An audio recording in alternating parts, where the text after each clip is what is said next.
It's Friday night. It's the preview show. It's the No Nay Never podcast.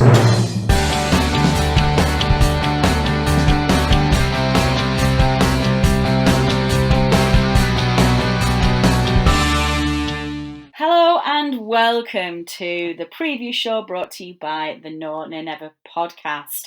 It's 2020! Yay!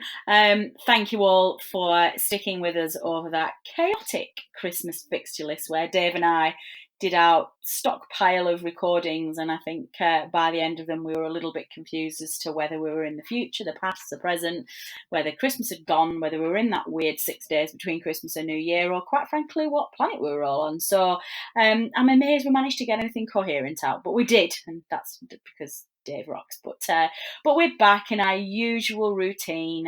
Friday nights, me and Dave, me just sitting here, basically letting Statman Dave do all the work. Dave Roberts, you are our headliner, of course, of the preview show. Welcome back and Happy New Year. Great to be back, and Happy New Year to you, Natalie, and Happy New Year to all of our listeners. Oh, indeed. Well, both of them. All two of them. No. There are more listeners than that, I promise you. Well, they've already heard from me this week because we managed to get the main preview show. No, not the preview show. We managed to get the main podcast back this week, which was quite a good catch-up show. But rather than us speaking for a long hour or however long it was doing those podcasts, it actually had been quite a while since we spoke, Dave. So, how are you feeling from a Claret's perspective? Are you up, down, in between, frustrated, fine, calm? Where's your nerves? I think it's worrying we didn't get any points on the 3 games over Christmas and New Year. We obviously had the win prior to Christmas. We had a good away win at Bournemouth, but then getting nothing at all out of the 3 games, Boxing Day, the Manchester United game in between, and also the Villa game, was worrying, particularly when you look at the next 4 games. I know we shouldn't look too far ahead, and it's game at a time and all of that, but the fact that we've got a really tough run of fixtures in January in the Premier League, we're obviously going to have another cup game in between after a good cup win over Peterborough last week. The Premier League is the bread and butter, as we know, and we have got a really tough run of matches, and we have got difficulties with squad injuries as well. We haven't had any suspensions, thankfully, but the injuries seem to have piled up. So it's going to be tough January, I think. If we can get a surprise win here and there, it'll do the confidence a world of good. God, that's ambitious, Dave. But yeah, January is horrible, and I know you're saying you shouldn't look further ahead, but Richard had to really keep me calm in the main show this week because the next 9 fixtures are horrific. We've got just the most horrible fixtures, but then the last 9 games or 8 games, whatever it is, to the end of the season actually look all right. They look, the running's quite manageable. They're all games that you would expect to be able to win. You might not win them all, but you should expect to get something from every single game. I just hope we've not cut ourselves too far adrift with too much to do by the end of this horrible run. I fully expect us to be in the bottom 3 by the time we get to the end of the January, just because of the fixtures. And it's just then we've got to see whether we claw our way out of it. But one of the things we talked about in the main podcast is that, out of the fixtures we've got coming up, the 3 or 4 that we've got, Chelsea away and United away may look on paper to be quite horrific fixtures, but both of them are going through difficult transitional periods at the moment, and they're not unbeatable. They're certainly not the Chelsea and the United that we knew from a couple of years ago. So if you're talking about those surprise wins, Dave, I think they're the fixtures we should be eyeing up. Very quick thought from you on the FA Cup. Are you happy with the Norwich draw? I think the main thing was to get a home draw, so that's the first thing. Against another Premier League side, I mean, they're battling as well, so maybe they won't be taking it quite as seriously. We'll have to wait and see. We put out we made a lot of changes, made 8 changes for the Peterborough game, but we had a strong side out there. I'm guessing there'll be a similar lineup, but depending on injuries and such like when we come to play them towards the end of January. And I think we've got every chance. A home tie, you'd fancy yourselves to get through and see where we go. I mean, one way of looking at it, 3 more wins and we're at Wembley for a semi-final. So again, we shouldn't be looking too far ahead, but there is that possibility with the FA Cup. My God, Dave, you are relentlessly positive. I love it. Yeah, I mean, Norwich, I think one of the things I'd be thinking out with this is Norwich have got their own Premier League survival battle ahead of them, and they're not going to fancy an away trip to a side where they've already been humbled, shall we say, in the Premier League, and a game that they found very difficult to win. So I fully expect them to rest many players and just try and get themselves out of the cup as soon as possible. I think we'll win, and I think we'll find ourselves in the hat for the fifth round, which I'm very excited about. But let's not talk about that. We've got a preview show to do, Dave, distracting me with Claret's talk. Before we get on to previewing the show themselves, we obviously have some quiz questions. Oh no, just one quiz question to catch up on, because we did the others, didn't we, Yeah. in the other shows? So there was a quiz question that you left for our listeners at the end of the Aston Villa preview, and that question was: which three players scored Burnley's goals when Aston Villa were knocked out of the League Cup at Turf Moor in October 2004? Take it away, Davido. Yes, the answers for those three goal scorers, we had Graham Branch, a rare goal for Mo Camara, and one for Jean-Louis Valois. They were the three Burnley goal scorers. The final score in that match was 3-1, and Robbie Blake also missed a penalty when the score was 1-1. Excellent. So did we get any correct answers? We had just the one, actually. We had Rob Thomas. He'd been in touch with us with the correct names of all three scorers, but that does seem to be the only correct reply we had this time. Ah, see, Rob's the one that didn't take his eye off the ball. He didn't have a Christmas break. John Robertson, I'm looking at you. Abandoned us for his family and his festivities. But seriously, guys, get involved with the quiz question. There's probably about half a dozen regulars who contact us every week and tend to always get the answers right. And quite frankly, we want some underdogs in there. We want some fresh names. So we'll try and make sure we remember to tweet out the question as well, so that we can get more people involved. And listen up, because young David will give us this week's quiz question at the end of the show. Opposition stats. So what we need to do today is obviously look at the next fixture and actually preview this weekend's game, and it is of course Chelsea away, which is being played on Saturday the 11th of January at 3 p.m. Yay! Saturday 3 o'clock kickoff. Dave, delve into that bank of yours and tell us, well actually no, you don't need to tell us who we're playing, because of course this is the return fixture. So why don't you start by telling us what's happened since we met earlier in the season? Well, going back to that meeting, Chelsea were the visitors to Turf Moor towards the end of October. That was a Saturday tea time kickoff in a match that was shown live on Sky Sports. Chelsea won that one 4-2, with Burnley making the score slightly more respectable with two late goals after Christian Pulisic had netted a hat-trick for the visitors. After that match, Burnley dropped to 11th position. We had 12 points from 10 matches, and Chelsea remained in 4th place with 20 points from their first 10 matches. They've maintained their 4th place in the table, whereas Burnley, we've slipped down to 15th place following the disappointing festive period that we spoke about, and no points from those three recent games over the Christmas and New Year period. Excellent. So we are going to be away, and obviously the last time we played them, it was at Turf Moor. So why don't you talk our listeners through the ground and the capacity? Where are we playing? Well, we're at Stamford Bridge. That's been Chelsea's home ground ever since they were formed in 1905. And it's one of those strange situations where the ground came before the club. The ground had been built. And what happened was they tried to palm it off onto Fulham. They didn't want it.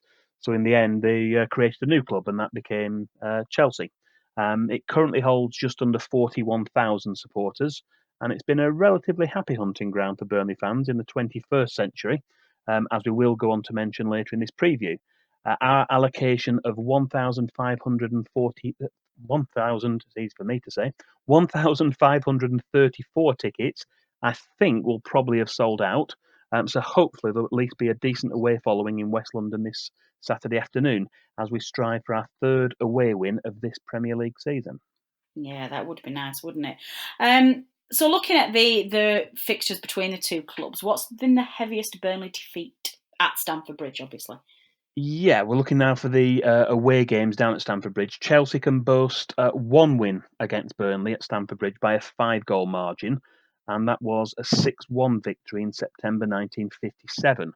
Since then, they've registered a victory by a 4-goal margin, and that was a 6-2 win in an FA Cup 4th round tie in January 1978. Excellent. And what about Burnley's biggest win? Yeah, well, we're giving you the bad news. The good news, the better news, is Burnley's biggest victory at Stamford Bridge was by a 4-goal margin, and that was a 6-2 win in a First Division match in October 1960. Jimmy Robson scored a hat-trick, with the other goals coming from Brian Miller, plus a Jimmy McIlroy brace. And in that match, Jimmy McIlroy had also failed to convert a penalty in the first half, with Chelsea leading 1-0 at the time. Excellent. So what about Burnley's last win then?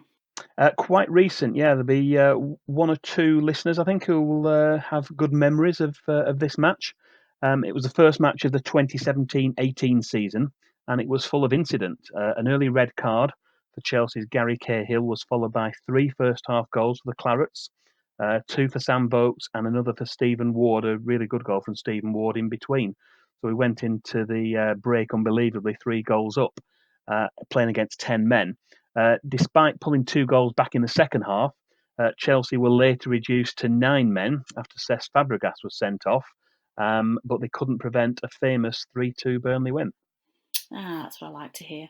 God, that was the stressful the second half of that game. I remember it well.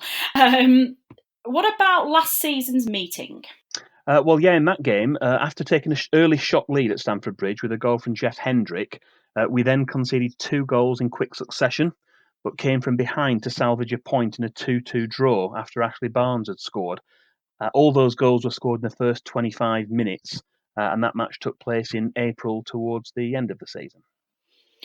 And who's that? Well, we all know who this is. We don't need any interruption because it's. We'll hear his actual name, but he's obviously the manager is known as Chelsea's. Frank Lampard. Well done. As he's always known as. He doesn't just get called Frank Lampard, he's Chelsea's Frank Lampard. It's just Frank Lampard's Chelsea, isn't it? Oh, of course, yes, that's it as well, isn't it? But yeah, whichever way it is, it's one of those ridiculous sky lovings. But why don't you tell us all about the manager? Well, we did this in detail for the reverse fixture, but he was appointed in the summer, and he was, as we say, in charge for the reverse fixture at Turf Moor, and remains in charge at Stamford Bridge. That won't be the case for all the teams who play this season, and we'll go into more detail for those previews for the managers that have changed. I'm thinking probably Watford might have changed the manager once or twice before we play them again. Brilliant. So what about some head-to-head stats then, please? Okay, Burnley's all-time away record against Chelsea in all competitions stands at played 49, won 16, drawn 10, and lost 23. That doesn't sound on the face of it that brilliant, but that's an all-time away win percentage of 32.7%, and that's our second best all-time win percentage when you look at the teams we're playing in the Premier League this season. That's behind Bournemouth. When we beat Bournemouth, we've had 5 wins out of 15, which was 33.3%. That's pretty good, bearing in mind the average is only about 20%. So Chelsea are the second best. That's the second best away ground for us historically. When we look at top flight matches only, our away record is a little bit better than that. We've played 37, won 15, drawn 7, and lost 15, and that's a win percentage of 40.5%. And as well as being our 50th away game against Chelsea this weekend, it's also the 100th meeting between the two teams at all venues and in all competitions. And in terms of those stats, the number of wins is level between the two teams. We've won 37, they've won 37, and it's the draws were 24. That does include actually 25. That does include the fact that the Carling Cup win, even though we went through, is classified as a draw, even though we won on penalties. Excellent, good stats. Okay, well, in our new feature then, when we come to the second half of the season, I can't remember what this replaced, but we're looking at, oh no, play for both. That was it. We've already gone through those. We've played for both, so we've got celebrity fans. That's a new jingle. Do you like that? Shall I leave that to producer Matt? I think I should, shouldn't I? Don't give up the day job. Okay, celebrity fans. Celebrity fans. Yeah, for Chelsea, these are the names we've found for you. Actor Michael Caine, Suggs, who's the lead singer with Madness, DJ Trevor Nelson, actress Minnie Driver, broadcaster Jeremy Vine, Lord Sebastian Coe, and former Prime Minister John Major. But I wonder How many of them will be in the stands at Stamford Bridge this Saturday? None. And then finally, Dave, who's the man in the middle on Saturday? Who's going to be refereeing the game? We've got Kevin Friend in charge at Stamford Bridge on Saturday afternoon. He's taken charge of 2 Burnley matches already this season. He was there for the 3-0 home win over West Ham United, as well as the 5-0 defeat away at Tottenham. He's going to be ably assisted from Stockley Park by the older Madley brother, Andy, who's been given the role of video assistant referee this weekend. Brilliant. Now, we don't want to leave it there, Dave, do we? Because I know you and I know you better than anybody when it comes to stats. You want to delve into that Bible of stat man, Dave, stats, and give our listeners the miscellaneous stat of the week. Statman Dave's Stat of the Week. Yeah, this week's stat of the week is when Burnley were the visitors to Stamford Bridge in a First Division match in April 1969, Chelsea took the lead in the first half through a Bobby Tambling goal. But the Clarets equalised 10 minutes later when Dave Thomas scored direct from a corner. His flag kick was helped by a swirling wind and the bright sun, which deceived Chelsea's goalkeeper, Peter Bonetti. Burnley went on to win the game 3-2. Excellent. That is a good stat. So moving away from, I guess, the paper, where's your heart on this weekend, Dave? Do you think we've got any chance of getting anything from this game? Well, yeah, I was thinking about this before we came on air, and my view is that maybe my heart thinks, well, yeah, maybe we'll get a draw out of it. When I look at the opposition, when I look at the state of our squad and the injuries, my head thinks we're probably going to lose this weekend. So, heart 1-1, head 2-1 defeat. Yeah, I think the thing that worries me a little bit about this game, and I'm talking to my dad about this on the way home this evening. I do. My dad said exactly the same thing. I do genuinely feel like a point's going to happen this weekend. I feel like it's going to be a draw. But the problem with that approach is that our best chance probably of getting that draw is doing the famous Burnley, that resilient type game that we played, frustrate them and get a 0-0 draw. We've done that so many times. But I just can't see us keeping Chelsea out at home.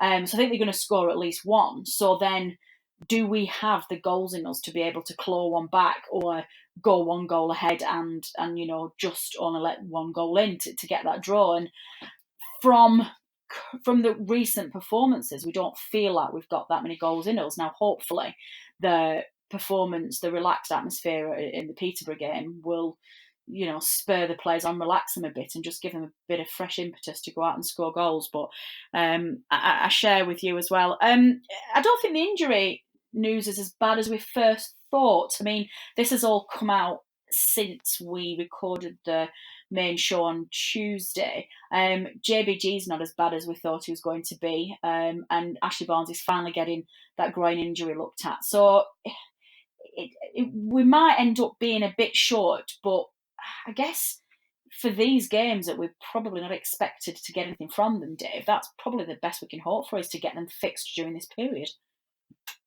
I suppose that's one way of looking at it. Yeah, if we're having our injuries now and they don't get any worse, we can start improving them, getting them back to fitness. Then that's a good thing. But you've got to play the games that are in front of you. We've obviously got an important game coming up at the weekend. There's 3 points available for every game, so we can't afford to be too blasé about saying, well, this is a free hit and take that view. So I'm sure that the team and the squad and the management will be taking it very seriously. And try our best to do try to recapture some of the form we've had at Chelsea in recent seasons. We're going back a few years, obviously now for the Carling Cup win, but I'm thinking more of the games with Sean Dyche. We had the one 14-15 where we came back from a goal down and got a 1-1 draw. We got the draw last season, and we've had a win in 2017-18. So it has been a ground where we have ground out results, good win and a couple of draws in recent seasons. So we're going to have to try and do that again. Brilliant. Well, fingers crossed. Let's see if we start next week with something positive to talk about and some Premier League points in the bag. Fantasy Premier League update. And we move into the second half of this show with, of course, a fresh look at what on earth has happened over the Christmas period with the much coveted and much loved and ultra competitive No Nay Never Fantasy Premier League. Now, we pre-recorded the festive preview shows in advance, as you know, because we got ourselves tied in all sorts of knots. Dave, I know we're not doing that next year. It does mean that there has been an opportunity to accumulate a lot of points in the past rounds of matches. In fact, I don't even know what's happened since we last gave you an update on the No Nay Never Fantasy League table. So, Dave, why don't you tell us all about the movers and shakers and who excelled, who got on Santa's good list over the Christmas period? Well, looking at the table, we've got two managers towards the top who will be familiar to our regular listeners. In the lead with 1,265 points is John Sutcliffe with his Subculture FC team, and he has a lead of 12 points over Tall Paul's eponymous team, Tall Paul, in second place. We've got two managers level on points in third place. That's a further 7 points behind. Firstly, there's a climber as Max Robinson's team, Gamers Stones, makes a bid to topple the leaders, and level with him is Bennett Howarth. Now, I've got a bone to pick with Bennett Howarth. I'm sure their team wasn't previously called Var Humbug. Very good name, but I've checked our old show notes and it was previously Rolling the Dyche. So what I hadn't realised is it's possible to just change your FPL team name whenever you want. So that's news to me. I might do that. Difficult enough. Dingle It's Bell difficult will enough not keeping show track. in next week's list. I will tell you that now. But like, Oh, your name will yeah, be no, there. but like, no, that person in the bottom. No, that's not me. That's me there in 6th. Look. It's got your name, but the team name, apparently you can change. So it's difficult enough keeping track of the weekly ups and downs without team name changes to See, our listeners contend are with. having a laugh with you, Dave. They want to keep you on your toes. You're finding this far too easy. Yeah. So despite there being another 3 rounds of matches, you and I are both non-movers over Christmas, Natalie. Oh, shut I up. seem to Are you be, kidding me? no, I seem to be stuck in 135th place, and you are still second from bottom in 163rd position. However, I'm liking the fact that I've now built up a 121 point buffer as I at least try to salvage some credibility and finish the season above you. I think you're going to do that, don't you? Oh, there's a long way to go yet, though. You never know. I might surprise you. What about the dream team then? What's been happening over the Christmas period with regards to players? Well, I've not kept track of that all over Christmas, but what I have got the details of the dream team for last weekend's matches.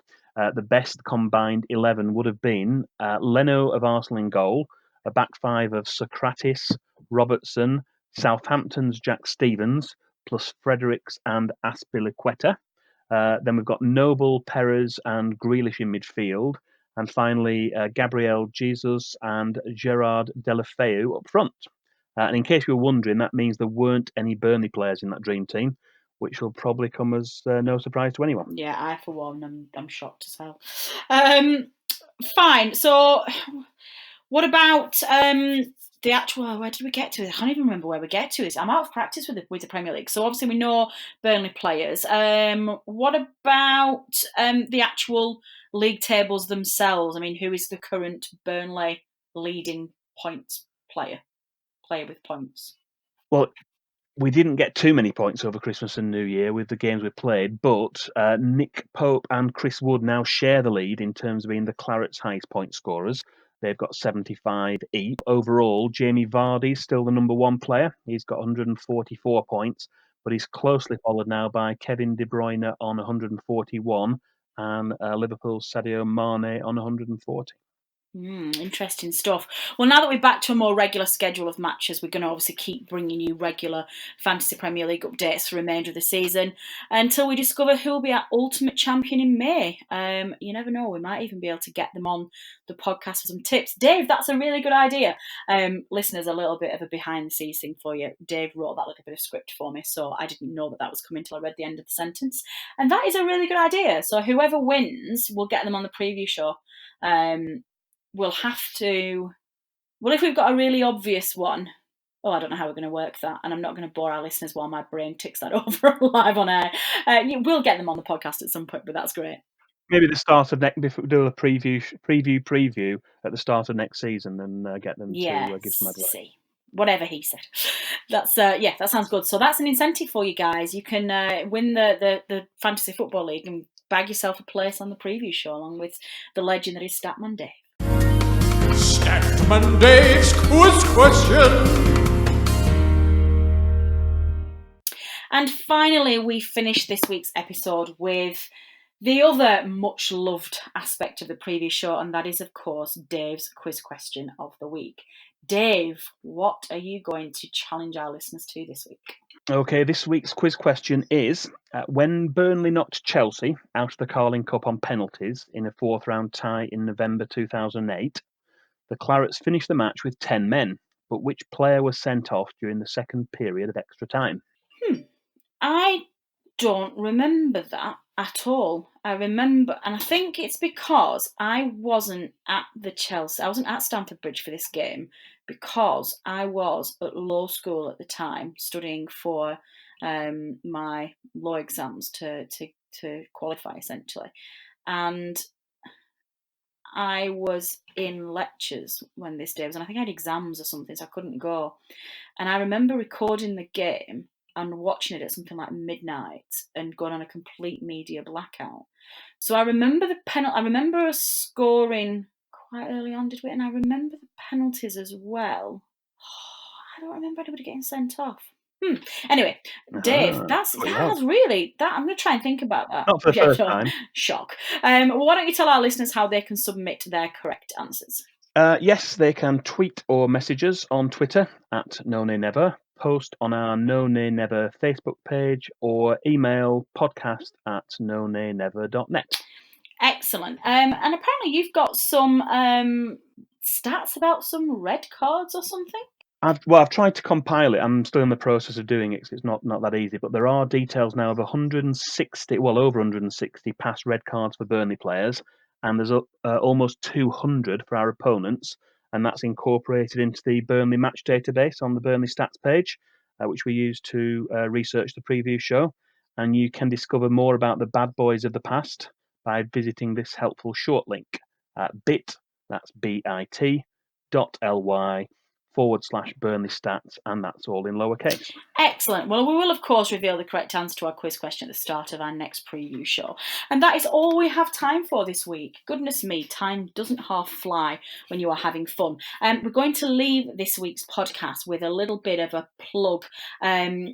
Dave brought this to our attention, and it's something that Team None are never going to attend. It is, of course, in March, this season. It's the 20th anniversary of the 2000 promotion season.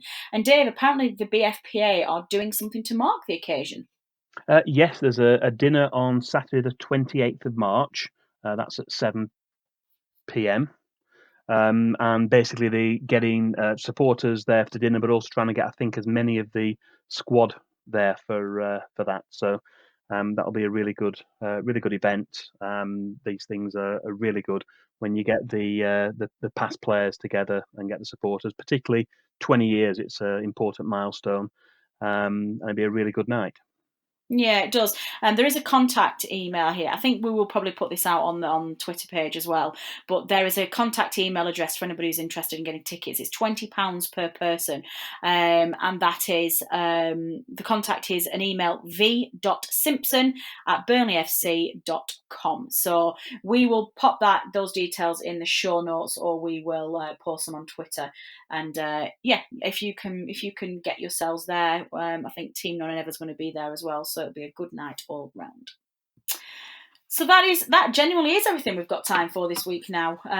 We have looked at Chelsea away, we've looked at quiz questions, and we've looked at Premier League fantasy football. The main podcast will be back next Tuesday/Wednesday as normal, where we will be analysing what happened at Stamford Bridge this weekend and see essentially where we are looking as we go into the second half of the season.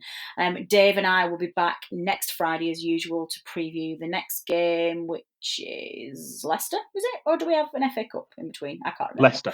Leicester, excellent. We'll be previewing Leicester next week. Yes, on Sunday. Yes, see, Dave's on the ball.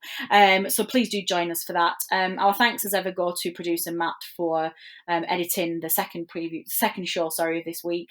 We do ask a lot of him and he never grumbles. He is wonderful.